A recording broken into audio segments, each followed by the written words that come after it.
제단의 뿔에만 발라지는 거예요. 성막에 성소 밖에 제단이 있거든요. 여기까지 더럽혀진 거예요. 여기까지. 그런데 전 국민이 죄를 짓거나 대제사장이 죄를 지면 성막 안로에 들어가서 이 휘장과 여기에 있는 향단에 피를 뿌려야 돼요. 이들의 죄는 여기까지 오염시키는 거예요. 그런데 대속죄일 날은 여기도 열려서 여기까지 들어오게 하는 건데, 그 이유는 이스라엘 죄가 어마어마해서, 우리의 죄가, 하나님의 백성들의 죄가 어마어마해서 하나님의 얼굴 앞에까지 죄를 디민다는 거예요. 그런데 하나님은 그것까지도 용서하겠다는 거예요. 이유는 한 가지예요. 우리가 너무 사랑스럽거든요. 일단 일반적으로 보면 다 죽여버리고 싶은데, 하나님의 본심의 눈으로 보면 죄가 있는 우리도 여전히 사랑스럽고 좋아서 그 우리까지도 하나님이 끝내 용서하고 싶다라는 거고, 그것이 사랑을 확증하신 사건이 예수 그리스도의 십자가의 사건인데, 이것이 이제 죄는 오염시킨다. 그런데 심지어 하나님의 처소까지 오염시키고 우리로부터 하나님을 떠나게 한다는 거예요. 하나님 안 떠나면 우리가 죽는 거고요. 하나님이 떠나면 우리가 살긴 하는데 죄 가운데 있는 거고요. 그래서 하나님이 해결책을 찾았는데 그 모든 죄를 용서할 마음을 품으셨다, 이렇게 되는 거죠. 그래서 지성소까지 축적되면 하나님이 지성소도 열어버린다. 이게 16장의 대속죄일이다라고 보시면 되겠습니다. 속죄제에 대한 규례는 다른 제사와는 다르게 계층에 따라서 다뤄지고 있는 거 잘 아시죠? 예. 제사장과 지도자의 중요성을 말하고 있는데, 그들의 거룩함이 민족 전체의 거룩함을 보증하기 때문에 그렇습니다. 그래서 아까도 얘기한 것처럼 일국의 대통령보다 목회자의 죄가 더 무겁다라고 하는 것을 우리가 기억할 필요가 있겠습니다. 왜냐하면 우리가 하나님께로 사람들을 나아가게 하는 거룩한 통로가 되는데, 그 통로가 오염돼 버리면 아주 심각한 일이 벌어지기 때문에 그렇습니다. 제사장과 전체 민족을 위한 속죄제물은 동일하게 제일 비싼 송아지를 드려졌다는 거 아까 우리가 보셨고요. 그만큼 우리가 너무너무 중요한 사역자다라는 거 보시면 되겠습니다. 제사장의 죄는 백성의 허물로 연결된다고 4장 3절에서 돼 있어요. 이 구절을 한번 읽어볼까요? 우리 눈으로 좀 확인했으면 좋겠어요. 레위기 4장 3절.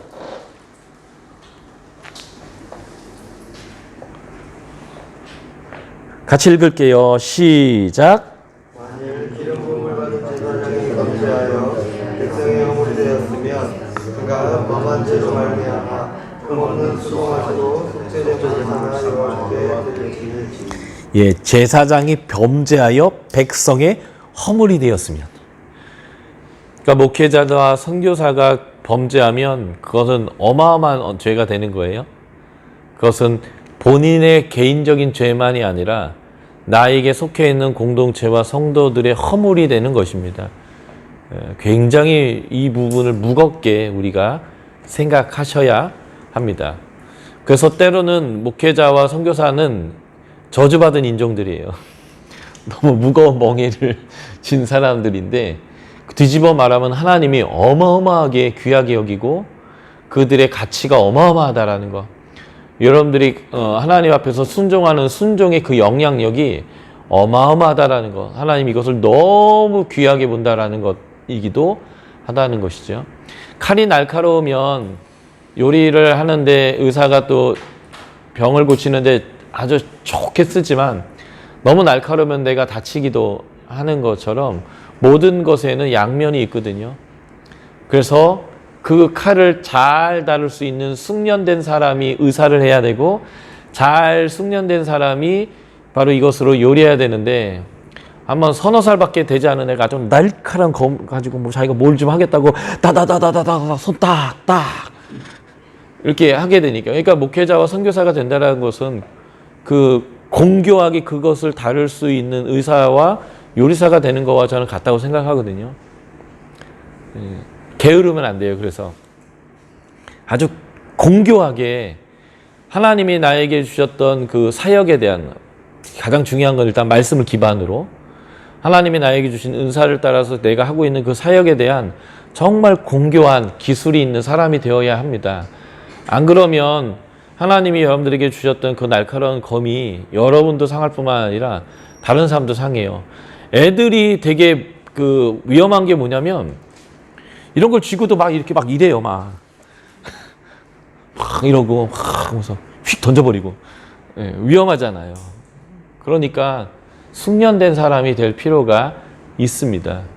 그만큼 하나님이 우리에게 놀라운 날카로운 검을 주셨는데, 특히 말씀의 검을 주셨는데, 그걸 가지고 사람 막 이렇게 해하고 그러지 않으시면 되겠어요. 강단에 섰다고 이제 나 혼자 마이크 잡고 얘기한다고 막 다른 사람 막 저주하고 막 함부로 좌지우지하고 그 사람 앞에 서서 아무 말도 못하면서 강단에만 쓰면 담대해져가지고 막 그런 거 하시면 절대 안 되는 거죠. 예. 말씀의 검으로 사람을 해야만 안 됩니다. 어쨌든 이 부분은 꼭 기억해 주십시오. 사역자의 죄는 성도의 죄와 깊은 연관성이 있는 아주 무게감 있는 이것이다라는 것을 말이죠. 예. 속죄에 대한 규례를 설명할 때 제사장에 대한 표현을 이곳에서만 레위기에서 딱 3번 반복한 표현이 있는데 기름 부음을 받은 제사장이라는 표현을 여기서 3번 반복해서 썼습니다. 기름 부음 받았다라는 것은 구별됐다라는 거예요. 구별을 제가 거룩하다라고 표현했습니다. 어제 그죠? 어떤 물건이, 어떤 옷이, 어떤 직책이, 어떤 사람이 거룩하다라고 했을 때는 하나님이 이것을 구별한 건데, 예, 그 구별한 것 중에 제사장이 구별됐다라고 표현합니다. 신약으로서는 우리가 바로 그 기름 부음 받은 성령의 사람이 된다라는 것이고요. 그래서 성령 안에서 거듭난 사람들은 바로 모두가 하나님 앞에서 거룩한 사역자임을 기억해야 합니다. 물론 그 거룩한 사역자들의 모임인 교회 공동체에서 특정한 분이 우리 교회의 권세를 가지고 목회를 해달라고 청빙을 받은 목회자는 뭐 대제사장 이런 개념은 아니지만 그분에게 주어진 영향력과 권위가 있는 것은 반드시 인정해야 돼요. 만인 제사장을 가지고 목사나 성도나 다 똑같은 제사장이지 이렇게 얘기하지 마셔야 한다 하는 거죠. 그러나 모두가 또 하나님 앞에 기름 부음 받은 제사장이라고 하는 개념은 믿지 않는 자들을 향한 우리는 제사장이다라는 개념 안에서 여전히 성도들은 제사장이 맞고 거룩해야 되고 우리의 죄는 이 땅에 허물이 된다라고 하는 이 개념도 우리가 잊지 않는 것은 아주 중요합니다. 만인 제사장론을 자꾸 헷갈리면 어떤 분들은 목회자들만 제사장이다라고 얘기하고 어떤 분들은 목사나 우리나 똑같은 제사장이라고 얘기하고 이런 두 개가 다 저는 잘못된 해석이라고 생각합니다. 신약에서 기름 부음은 바로 이제 성령님이 오심에 대한 이야기고 그래서 믿지 않는 자들을 향한 모든 성도들은 제사장의 역할을 해야 한다라고 하는 이 부분은 이제 신약적으로 기름 부음 받았다라고 하는 표현에서 중요하다라고 생각합니다. 재물은 흠 없는 것이어야 한다는 점에서 모든 계층의 재물에서 동일하지만 이 흠 없다라는 게 제일 중요합니다. 비싸냐 안 비싸냐보다 더 중요한 최우선적 가치는 흠이 없는 것으로부터 출발해야 한다라는 것이고요. 예. 제사가 드려져야 될 장소는 하나님 얼굴 앞이라고 하는 것이니까 예배는 여호와 앞에서 드려지는 것이다라고 하는 것을 우리가 잘 알았으면 좋겠습니다. 예. 피의 사용에 대해서 자세하게 제가 앞에서 다뤘는데요. 예. 하나님이 이 속죄절에서 피를 이렇게 자세하게 다룬 이유는 어디까지 하나님의 앞까지 죄가 들어오는지에 대한 개념과 함께 또 하나님 앞에 받아지었던 영향력과 직임에 따라 우리의 죄가 얼마나 더 큰지를 구분하는 개념이다라는 것이고요. 아까 제가 이제 카파르란 단어 설명했는데 사하여진다라는 것 자체가 이게 덮었다 이런 의미다라는 것 보시면 되겠습니다. 평민의 속죄제는 죄의 양태와 제물의 종류에 따라 세부적이었는데 부지 중에 한 것도 죄다라는 것은 우리가 알고 있어야 되고요. 하나님은 깨달아질 때 제사드리라고 했다라는 측면에서 은혜가 있지만 부지 중에 한 것도 죄는 죄다라는 걸 좀 아셔야 되겠고요. 또 부지 중에 하든 내가 알고 했던 내가 말로 했던 하나님이 이것들을 다 죄로 여긴다라고 하는 부분에서 하나님 백성은 경솔하거나 부주의하지 않는 신중한 삶이 요구된다라는 것을 우리가 꼭 알아야 됩니다. 그래서 진실해야 되고요. 가야 할 것과 가지 말아야 될 것을 신중해야 되고요. 부지 중에 죄를 진다고 하지만 죄를 질 수 있는 장소로 내가 굳이 갔는데 몰랐어요, 죄네요, 뭐 이렇게 하면 안 되는 거니까요. 가야 할 것과 가지 말아야 될 것을 잘 결정해야 되고요. 언어가 신중해야 됩니다. 경솔히 말하고 맹세함을 통해서도 우리가 죄가 되기 때문에 그래요. 깨닫지 못할 때는 속죄 제사를 하지 않지만 깨닫게 되면 속죄를 해야 된다는 거, 이거 아까 제가 은혜라고 말씀드렸고요. 속죄제의 신학적 의미입니다. 이 세 구절이 베드로전서 1장 2절, 요한일서 1장 7절, 계시록 7장 12절에 보여주는 것처럼 예수의 피로 우리가 정결함을 얻게 되었다라고 하는 것, 더 이상 우리는 속죄제가 필요 없다라는 것, 그래서 속죄제는 완결된 제사라는 것을 우리가 이제 기억하시면 좋겠습니다. 제사장이 사한즉 그를 위하여 속죄한즉 그가 사함을 받으리라 라고 했는데, 요한복음 20장 한번 여기 펴 보실래요? 20장 23절. 여러분들 눈으로 꼭 이거 확인하셨으면 좋겠는데, 제가 이 본문을 첫째 날 창세기 2장 7절을 설명하면서 이 본문을 언급했습니다. 예수님이 안식 후 첫날 부활하셔서 제자들에게 나타나셔서 아버지가 나를 보낸 것처럼 너희를 보내겠다라면서 숨을 훅 내쉬면서 성령을 받으라고 했는데, 그 말 다음에 나오는 구절이 바로 23절이에요. 이 교회가, 성령을 받은 교회가 하는 역할이 뭔가, 기름 부음 받은 신약의 교회, 교인들이 하는 역할이 무엇인가 하는 것인데, 이게 바로 이 제사장의 역할이다라고 하는 것을 보여주는 명확한 근거 구절이 바로 이 구절입니다. 같이 읽어볼까요? 20장 23절입니다. 시작.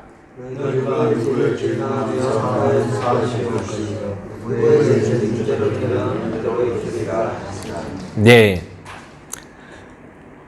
내가 네 죄를 사하노라 라고 하는 말을 제사장들이 늘 했어요. 그 전제 조건은 하나님 앞으로 나와 내가 이런 죄를 졌습니다라고 인정하고 하나님이 말하신 절차를 따라 대가를 치르고 생명을 죽이고 하나님 앞에 그 모든 절차를 마쳤을 때에 제사장이 그렇게 얘기했죠. 근데 그 절차를 예수님이 마치셨어요. 그러니까 우리가 하나님이어서 죄를 사는 거가 아니고요. 하나님이 절차를 주셨는데 절차가 마쳐졌을 때 제사장이 그걸 근거로 사한즉 사야진다 라고 얘기한 것처럼 예수 그리스도의 십자가의 사건이 그 절차를 마쳤단 말이죠. 그래서 우리가 복음을 전하는데 꼭 전해야 될 내용이 이거예요. 예수 믿는 복 받는다 보다 더 중요한 건데, 당신은 죄인이라는 거, 하나님과의 관계가 끊어져 있는 거, 하나님 모르는 것마저도 죄라는 것, 그걸 포함해서 도덕적인 죄도 있겠지요. 넌 죄인이라는 것. 그래서 그 사람이 내가 죄인임을 인정합니다 라고 했을 때에 예수 그리스도의 십자가에 당신의 죄를 사하였습니다 라고 우리는 선포할 권세가 있다는 거예요. 제사장처럼 말이죠. 예. 그것은 목사님만 할 수 있는 게 아니라 모든 하나님의 성령의 기름을 부음받은 성도들은 복음을 전하면서 이 얘기를 하는 겁니다. 사도행전에 베드로의 성령 받으신 이후에 설교에 보면 사람들이 어찌할꼬라고 물어요. 그때 회개하고 제사함을 받고 성령을 받아라 이렇게 얘기합니다. 회개의 결과가 두 개예요. 죄사함, 성령을 선물로 받는 것. 성령을 선물로 받는다는 것은 그 사람이 제사장이 된다는 뜻이죠. 신약으로 얘기하면. 그죠? 기름 부음 받는 거니까요. 그래서 회개는 죄를 용서함 받는 건데, 이걸 누가 해주냐면 우리가 제사장으로서 예수님이 이미 절차를 마쳤기 때문에 그 사람이 예수 그리스도의 복음을 듣고 죄인인 것을 인정한다면 우리는 네 죄가 사해졌습니다. 예수 그리스도의 보혈로 말미암아 사해졌습니다라고 얘기할 수 있는 권리가 있는 제사장들이고요. 우리가 그 제사장의 역할을 하면 그 사람이 뭐가 된다고요? 그 사람이 제사장이 된다고요. 그래서 그 사람이 또 복음을 전하고 예수 그리스도를 영접하면 너의 죄가 사해졌습니다라고 그 사람은 또 제사장으로서 선포할 수 있어요. 그러면 또 그 사람이 그렇게 선포해 준 사람이 뭐가 될까요? 또 제사장이 됩니다. 이게 이제 신약에서 아주 중요한 의미다라고 보시면 되겠습니다. 자, 마지막 5번째 속건제 제사를 한번 우리가 살펴보도록 하겠습니다. 속죄제와 속건제는 같이 죄를 용서해주는 속죄적 의미가 있는데 왜 속건제를 따로 띄었는가라고 하는 거예요. 그것은 물질적인 피해를 동반했을 경우에는 속죄제뿐만 아니라 속건제를 통해서 그 사람에게 또는 하나님에게 잘못한 것에 대한 보상을 해야 한다라고 하는 것입니다.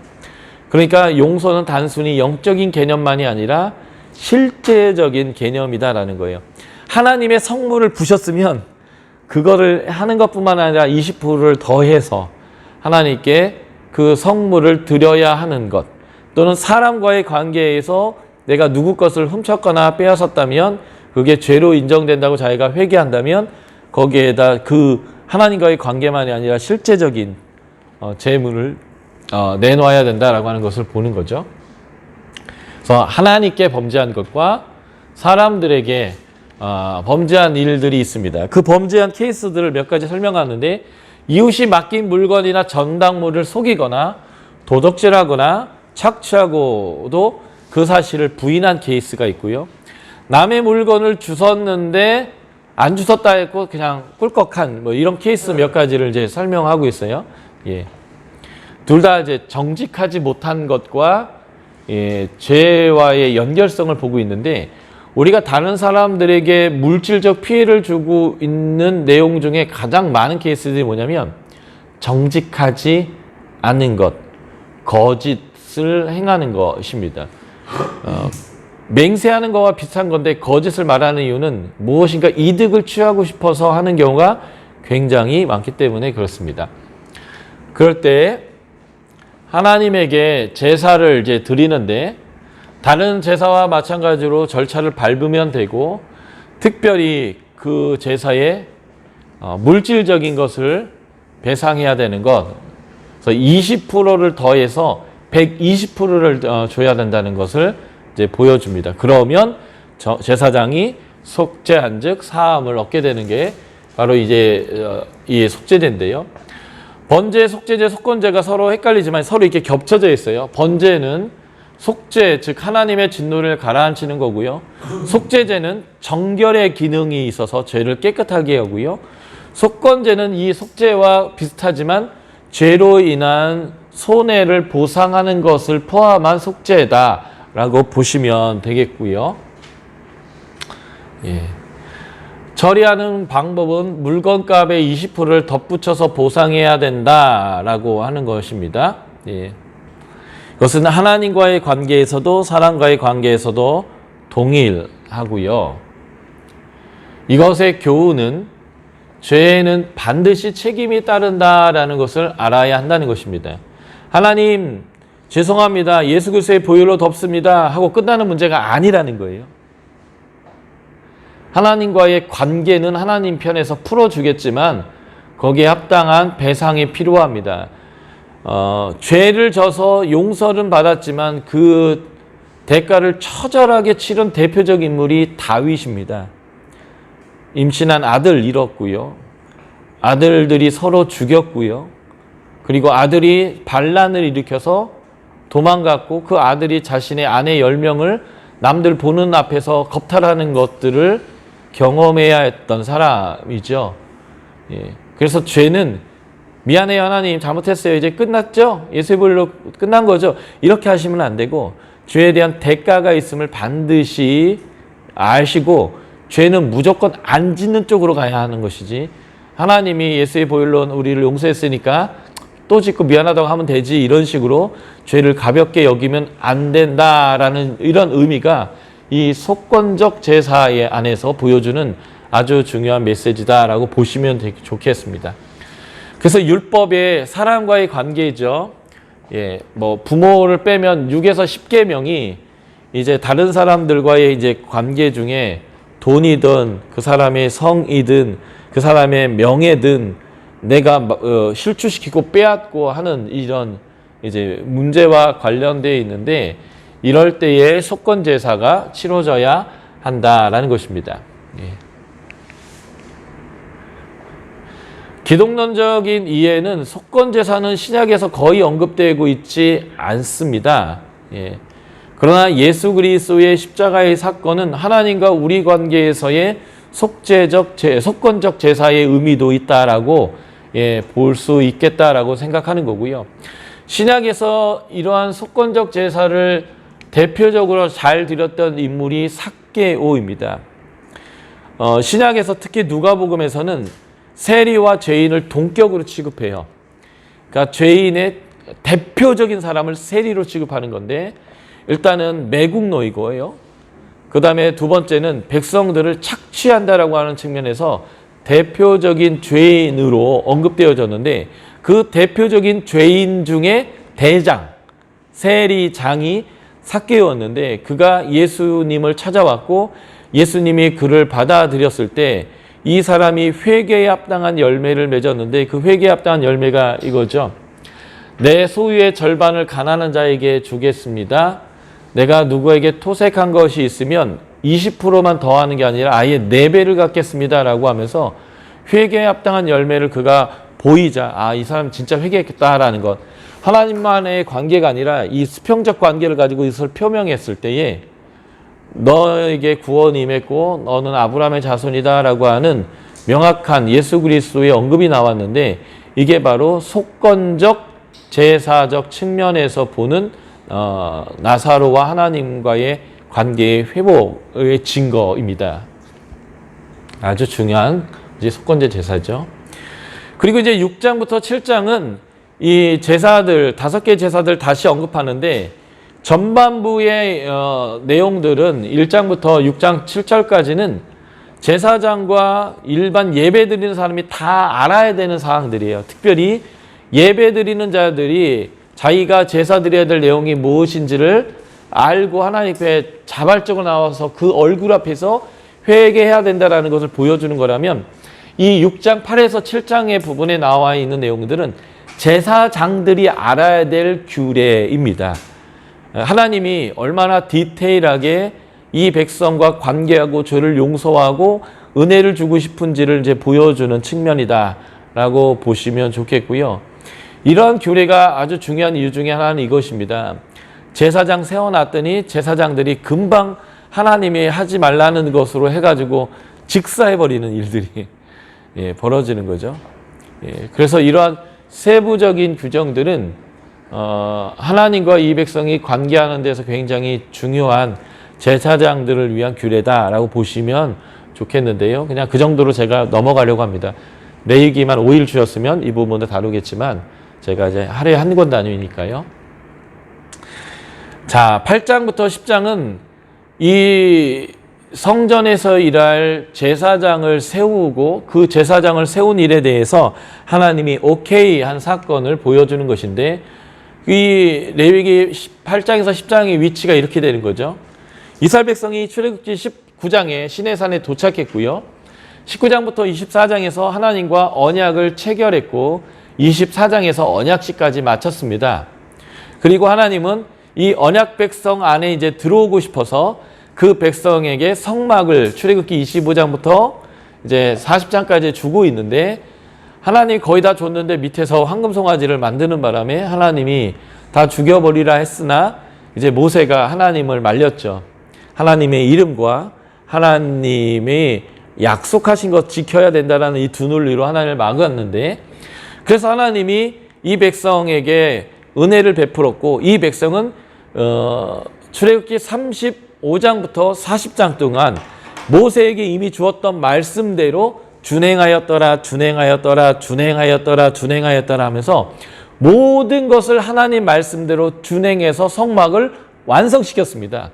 그랬더니 하나님의 영광이 딱 이 성막에 임하는 것까지 해서 출애굽기 40장이 끝나는데 레위기는 바로 그 시점에서 바로 시작해요. 그리고 그가 모세를 불렀다. 불러서 하신 말은 이 성막에 내가 거하는데 내가 여기에서 너희의 죄를 용서할 건데 어떤 방식으로 어떻게 너희가 나에게 나오면 내가 용서해 주겠다는 얘기를 지금 이제 6장부터 이제 7장까지 이 레위기에서 말한 거예요. 이제 그러니까 이제는 하드웨어와 모든 것 다 준비됐습니다. 이제는 이것이 실행되어야 되는데 이러기 위해서는 이것을 할 사람이 필요하죠. 그래서 이제 8장부터 10장은 그 성전에서 그 제사법에 따라 이 성전을 운영할 사람을 세우는 일을 하는데 이게 이제 8장부터 10장이다라고 보시면 되겠습니다. 출애굽기 40장 10에서 16절에 하나님이 아론과 그의 아들들을 기름 부어서 제사장을 세우라라고 말씀하셨는데 그거에 대한 순종이에요. 계속 순종이 이루어지고 있는 거죠. 출애굽기 35장부터 아니 35장부터 지금 여기까지 계속 순종이 이루어지는 일들을 보고 있습니다. 우리가 이미 한번 읽은 말씀인데 출애굽기 29장 43절에서 46절은 하나님이 성막 거기에서 이스라엘 백성을 만날 것이다. 하나님이 이 백성들 가운데 제사장 직분을 행하도록 하게 해서 아론과 그 아들들이 내가 이스라엘 자손 중에 거하여 그들이 하나님이 되겠다. 내가 출애굽시킨 목적이 바로 이스라엘 백성 가운데 거하려고 하는 거니까 라고 하는 이 구절대로 지금 하나님이 아론과 그의 아들들을 이제 제사장으로 세우고 있습니다. 자, 8장 33절 보면 아론과 그의 아들들의 위임식과 성막을 속하는 일들이 첫째 날부터 7일 동안 출애굽한 지 두 번째 해 1월 1일부터 7일까지 진행되고 있고요. 제 8일 둘째 해 1월 8일 날 아론의 첫 번째 제사가 드려지는데 이 제사가 하나님이 받아주시는 제사가 되었다라는 것입니다.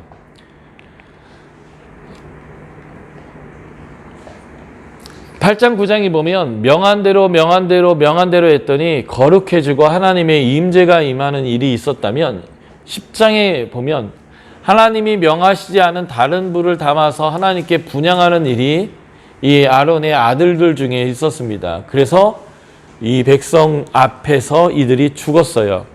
나답과 아비후가 하나님 앞에서 나온 불로 죽게 됩니다. 여기에 이제 두 가지 불이 있죠. 번제단을 태운 불과 제사장을 태운 불이요. 나중에 엘리야가 하늘에서 불이 내려오게 하는 사건이 몇 번 있는데 한 번은 제단에 불이 떨어져서 제단을 살았고요. 또 한 번은 아합이 엘리야 잡으려고 보냈던 50부장과 그의 50명을 두 번이나 불이 내려서 태운 사건이 있습니다. 나중에 그거 좀 이걸 기억하시고 그 본문을 보시면 의미가 좀 더 있어요. 어쨌든 하나님으로부터 이 불이 두 번 나왔는데 이 대두적인 결과가 나왔던 근본적 이유는 순종했는가 순종하지 않았는가 하는 거예요. 가끔 한국 사람들이 서양 사람들의 눈에 좀 비도덕적이고 뭔가 이렇게 정직하지 않고 뭔가 이렇게 법을 잘 안 지키는 사람이라는 뉘앙스의 비판을 받을 때가 있습니다. 근데 이걸 어떤 한국의 학자는 이렇게 얘기하더라고요. 한국 사람들이 생각이 많아서 그렇다고요. 무슨 생각이 많으냐면 이 법이 있어요. 이렇게 법이 있는데 생각을 많이 해요. 보통 서양 사람들은 법이 있으면 그냥 지켜요. 근데 우리는 생각을 해요. 이렇게 하면 더 나을 것 같은데. 법이 안 된대요. 근데 가만히 보니까 될 것 같은 거예요. 그래서 될 것 같으니까 해요. 아니 그거 안 될 이유가 없는 거예요. 굳이 찾자면 뭐 그냥 안 되기도 하겠지만 곰곰이 생각하면 다 될 것 같은 거죠. 그리고 해보면 돼요. 또 우리는 이걸 유들이라고 표현하는데 너무 융통성을 자기가 버리는 거죠. 그래서 한국 사람들이 문제 해결 능력이 뛰어나요. 잘 잘 해결합니다. 개선도 잘하고요. 좋은 물건을 더 좋게도 잘 만들어요. 이게 이제 우리의 장점인데 어쨌든 하나님과의 관계할 때에 하나님 융통성 있는 분이긴 하지만 우리가 좀 하나님이 말씀하시는 것을 내 기준으로 이렇게 자꾸 이렇게 많이 생각해서 바꾸지 말고 하나님의 기준에서 이걸 생각해서 바꿔야 돼요. 다시 말해서 하나님의 성품과 하나님이 그 말씀하셨던 원리에서 벗어나지 않는 융통성은 굉장히 선하고 옳습니다. 그런데 나한테 편하려고 융통성을 부리는 게 많아요. 하나님 입장이 아니라 그래서 나한테 합당한 것을 자꾸 융통성을 부리는 거 이것들을 좀 하지 않아야 되는데 어쩌면 이 제사장들이 아유 아무 불러 드리면 어때? 이 불이나 저 불이나 타면 되는 거지. 하고 태웠더니 지가 타버렸단 말이죠.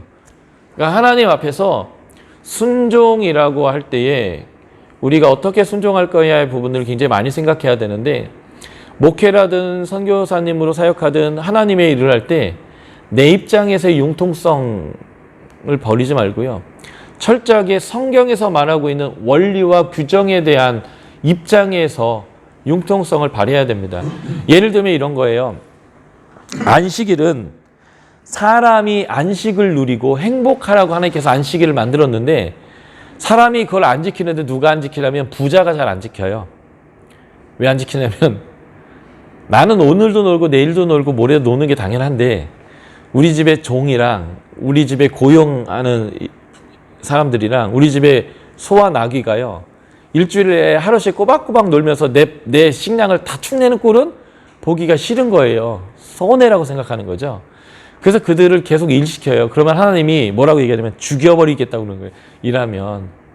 그러니까 사실은 하나님이 죽여버리기까지 하는 이유가 뭐냐면 안 쉬니까 그러는데 안 쉬는 게 안 쉬고 싶어서 안 쉬는 게 아니라 못 쉬게 해서 안 쉬는 거거든요. 무노동 무임금 이 원칙은요 되게 그렇게 옳지 않은 거예요. 예를 들면 정규직은 노는 날도 월급이 나오는 거거든요. 근데 비정규직은요. 이런 것 이게 하나님 입장에서 안식이 이루어지도록 하는 것이 무엇이 옳으냐를 봐야 되는데 내 입장에서 뭐가 편하냐면요. 보너스 안 나가고 일 안 한 날은 월급 안 주는 사람이 편해요. 그래서 가진 사람들이 뭐를 자꾸 선택하냐면 정규직보다는 비정규직을 중심으로 한 것을 좋아한다고요. 그런데 그것은 그 가난한 사람들에게 안식을 줄 수 없어요. 보장이 될 수 없고 어느 날 잘려도 아무 컴플레인도 할 수 없는 이런 상황들이 이제 발생하는 거거든요. 그러니까 하나님 나라의 관점에서 봐야 돼요. 이건 굉장히 중요한 거거든요. 안식일 날 사람들이 일하지 말라고 했더니 안식일 날 병자도 안 고쳐요. 그러니까 예수님이 안식일 날 병자 고쳐야지 그게 안식일의 진정한 의미지 하고 병자를 고쳤다고요. 이게 하나님 입장에서의 융통성이에요. 진정한 안식일의 의미가 뭐냐. 안식 누리는 거 아니냐. 그런데 왜 안식일 날은 꾹 참아야 되고 안식일이 끝나야 병을 고칠 수 있냐.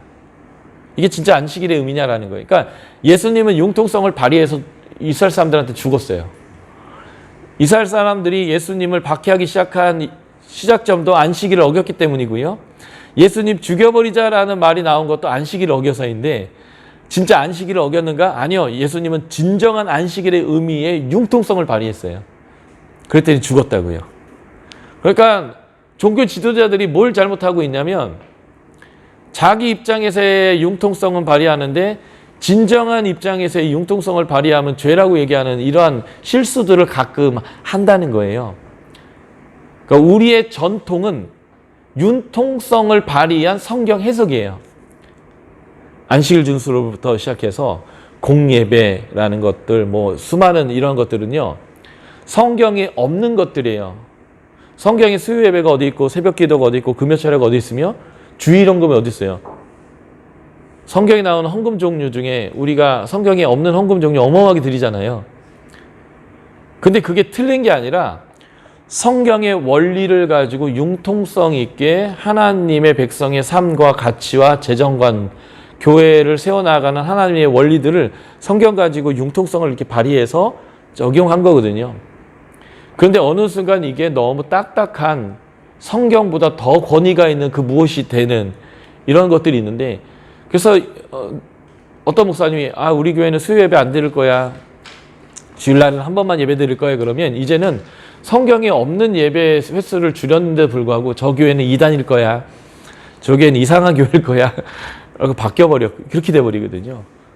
그러니까 성경에 근거한 성경 해석을 누가 하냐면 바로 이제 목회자님들이 하고 선교사님들이 하는 건데, 그 성경 해석에 의해서 온 융통성이라는 것은 하나님 나라의 원리를 가지고 해야지, 지금 우리의 전통적 입장, 내 신앙으로 늘 해왔던 방식의 입장 뭐 이런 걸로 성경을 해석하면 한국교회 예수님이 와도 또 십자가에 못 박히게 되는 상황이 올 수도 있다라고 하는 이 부분들을 되게 신중하게 생각해야 하는 거예요. 쉽게 바꿀 필요는 없지만 그러나 바뀔 수도 있다라고 하는 이런 마음들을 우리가 좀 가져야 될 필요는 있다라고 생각합니다. 어쨌든 엄청난 융통성을 발휘했다 그냥 죽었어요.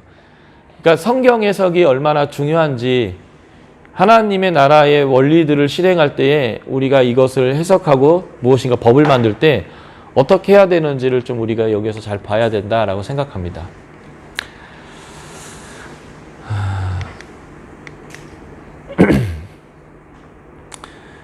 자, 레위기 8장에서 10장에서 아주 중요한 게 뭐냐면 하늘에서 이제 불이 내려온 사건인데요.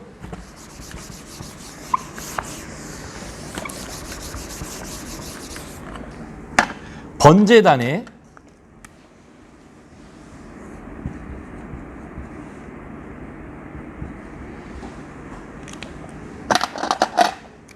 하늘에서 불이 내려왔습니다. 그래서 번제물을 싹 태웠는데요. 이게 얼마나 중요한 의미가 있냐면, 이곳에서 우리가 드리는 제사를 하나님이 정말 받으실까 안 받으실까, 받으시겠지, 이런 생각들을 사람들이 할 것인데, 하나님은 첫 번째 제사장의 첫 번째 제물에다가 그냥 하나님이 불을 팍 해서 싹 태워버렸단 말이죠. 이 말은 무슨 의미냐면 받을 거라고, 꼭 받을 거라고, 나는 너희의 죄를 용서할 거라고, 그래서 너하고 친하게 지낼 거라고, 너에게 그래서 내가 기도응답도 들어주시고 너에게 복을 줄 거라는 것을, 그 첫 번째 제사장을 위임하고 제사장을 세워서 그 사람을 통해서 제사를 드리는 첫 제사 때부터 하나님께서 모든 사람이 보도록 아예 확실하게 보여주신 사건이 바로 이 사건입니다. 그러니까 하나님이 명확한 커뮤니케이션을 하셨어요. 반드시 내가 너희 죄를 용서할 거다, 받을 거다 라는 것을 보여주는 아주 엄청난 사건인데, 나중에 솔로몬이 성전을 지을 때도 똑같은 현상을 하나님께서 보여주셨어요. 받겠다는 거예요. 그리고 이 솔로몬 이후에 제단 위에 불이 한 번 더 떨어진 사건이 있는데, 이게 엘리야 사건이에요. 이스라엘 백성들이 바알을 숭배하고 있어도 하나님은 난 너희 예배 받고 싶다고, 이 백성들의 죄를 용서하겠다고 하나님께서 보여주신 사건이 이 엘리야의 제단에 떨어진 불 사건입니다. 또 한 번 아주 중요한 제단에 떨어진 불이 있는데, 그것이 사도행전 2장이에요. 하나님의 교회 공동체 각 사람들 머리 위에 하나님의 불이 임했습니다. 성령이 임한 증상이 두 개였어요. 사도행전 2장에서. 급하고 강한 바람 소리. 바람 자체가 성령이란 단어인데 센 급한 바람이었다는 것은 강력하게 성령님이 인도하셨다는 것. 그런데 여기에 생수와 같은 성령님도 아니고 비둘기 같은 성령님도 아니고 불꽃 같은 성령님이 임했다라는 거예요. 그러면 이 불꽃 같은 성령님이 뭘 의미할 것인가? 저는 이 번제단과 솔로몬 성전과 엘리의 제단에 떨어졌던 그 하나님의 불이 거기에 임한 사건이라고 저는 해석합니다. 다시 말해서 우리가 하나님의 성전이라는 것이죠. 우리 가운데 임한 성령님을 통해서 우리가 무엇이 됐어요? 성령을 받아라 다음에 우리가 뭐가 됐어요? 제사장이 됐죠. 그런데 죄가 용서되는 장소가 있어요. 그게 성전, 성막이잖아요. 그러니까 우리가 용서하면 죄가 용서된다는 의미는 우리가 제사장이라는 의미뿐만 아니라 우리가 성전이라는 의미로 해석해도 저는 무방하다고 생각해요. 그 성전이면서 그 성전에서 일하는 제사장이고요. 심지어 우리는 또 우리 자체가 하나님께 살아있는 예물로 드려지는 예물이기도 하고요. 이게 이제 신약적인 우리의 이제 존재인데, 예. 그래서 이 번제단의 불에 떨어진 사건을 직접